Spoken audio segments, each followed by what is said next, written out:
The Alabama Crimson Tide are your Sugar Bowl champions. Taking down Kansas State, final score is 45-20. There is a lot to unpack with this one, but here's one of the first points I want to make when we talk about this game. The question going into it was, well, how engaged is Alabama going to be? You don't really come to Tuscaloosa to play in Sugar Bowls unless, of course, the Sugar Bowl is a semifinal game for the national championship. New Year's Six Bowls, they're important to a lot of programs. Alabama, I'm not going to say it's not important to them, but they play for national titles. That's what you come to Alabama for, to get really big rings. And so for them to show up in the fashion that they did and look so engaged, I think there's two people very much so responsible for this kind of win. From a preparation standpoint, from an approach standpoint, this has Nick Saban's fingerprints all over it. I mean, in terms of being engaged and bringing your best when your best is required against a Power 5 conference champion in Kansas State, there was no letdown from Alabama. And there was a lot of things that I think could have exposed the culture in a negative way. Like if Alabama didn't have it internally or they didn't have it under the hood, we would have seen in this game. Like I said, non-college football playoff game, you go down 10. All year, you're highly scrutinized. You got people asking you questions in the media about this and that, about Alabama, and multiple guys from your program decide to hit the portal. Nick Saban gets his team ready to play in a game like this where nobody would have blamed them if they didn't look engaged. I say nobody would have blamed them. There would be that built-in excuse of, well, it's not a college football playoff game. But like I said, Nick Saban is the greatest of all time and had his team ready to roll. Now, between the white lines, this was Bryce Young's game, man. And I just want to say this. I don't have the first pick in the NFL draft. Somebody else is going to have to make that decision. But if I did, I'm taking number 9, man. That's just the fact of the matter. He was so poised. He looked so comfortable out there. 15 for 21, 321 yards, 5 touchdowns. He was dealing. And the fact that he wanted to play in this game, the fact that he could have sat out and probably saved himself some risk, I put in quotes, of having to, maybe he gets injured, maybe something bad happens and he hurts his draft stock. He heard all that and said, no, I want to finish what I came here to do at Alabama. I want to finish this thing out. I want to finish out my last game with my guys. I think that's really admirable. And it was very evident he was the catalyst, as he has been all season long, stepped between the white lines, and was the reason why Alabama took over and dominated in this game. If you haven't yet subscribed, now's the time. All right, we got you covered all year long. College football content right here on the Hard Count on the On3 YouTube channel. We go live on Tuesdays and Thursdays, 1 Central, 2 Eastern.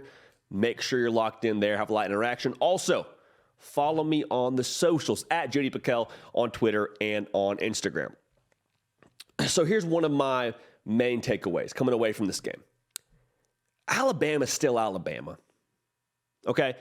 Everybody this entire year, since they lost their second game, has asked the question, are we seeing a decline in Alabama?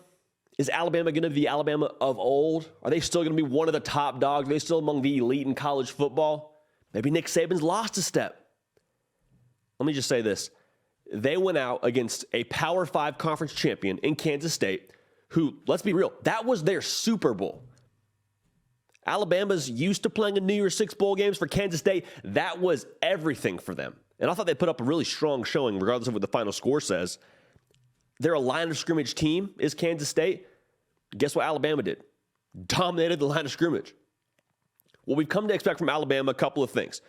Probably a top 3 in the country personnel in terms of talent, in terms of guys with a lot of stars next to their name, in terms of guys that are going to go play in the NFL and make a whole lot of money. We've expected that from Alabama.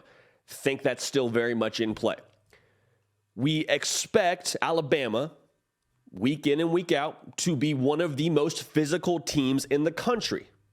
I still believe that's true of Alabama. As I already mentioned, Kansas State, I mean, man, they brush their teeth with concrete over there in Manhattan, Kansas. Like, that is a blue-collar, lunch pail, hard hat operation over there at Kansas State. And I, for one, love that program for it. That's how they get down. And so for them to be able to play with Kansas State, they had to bring it. They had to have it internally that day to beat Kansas State. And they did. They dominated Kansas State on both sides of the line of scrimmage, really after the first quarter. So check that box off. Here's the thing that I think we're going to see an improvement of next year, and we saw it in this game. They bring their best, usually, when you bring your best. Let me rephrase that. Their best day will usually beat your best day, if not almost all the time beat your best day. And so for Alabama, I understand, didn't have the year we all expected them to have. I picked them to win the national championship before this whole thing kicked off. Lost 2 games by a total of 4 points on the road in ridiculous atmospheres. To say Alabama's not still Alabama, I think is a little bit ignorant because they've been consistent they've stood the test of time. You've had programs go way up and you've had programs drop, but Alabama just goes up, stays up there, small dip, stays up there, small dip, stays up there. Like, they just continue to trend upward. They continue to be a team that's among college football's elite. So just because they didn't win the national title, just because they didn't accomplish their ultimate goal, Alabama's still Alabama. The makeup of what this team is still very much in play. Now, with that being said, the expectations next year are the same as they were this year. You win the SEC, you win the national championship. Anything less than that, it's not what we do at Alabama. You got the GOAT. You got Nick Saban, the greatest of all time, on the sideline. That is the expectation. That is the standard. A lot of folks, a lot of programs that would kill for a Sugar Bowl victory. The good people in Tuscaloosa, I promise you, I'm sure y'all are happy with this. I'm sure it's a nice feather in the cap, and you love to see Bryce Young go out like this. You love to see Will Anderson go out like this. But this isn't the standard. This isn't what you wake up early on Saturday mornings in the fall for. So, next year, it's going to be the same deal. But I'm just telling you, I think to say Alabama isn't still Alabama, it's a little bit of a jumping to a conclusion. But again, Alabama taking care of business in the Sugar Bowl against Kansas State. The Tide just continue to roll. Nick break lifting heavy. This is your operation. This has been the Hard Count. We appreciate you rocking with us. Make sure you're subscribed. We don't want you to miss anything else. The games are winding down, but transfer portal season, turning up the heat. Recruiting season, turning up the heat. Come hang out with us. All right. Also follow me on the socials at JD Piquel on Twitter and on Instagram.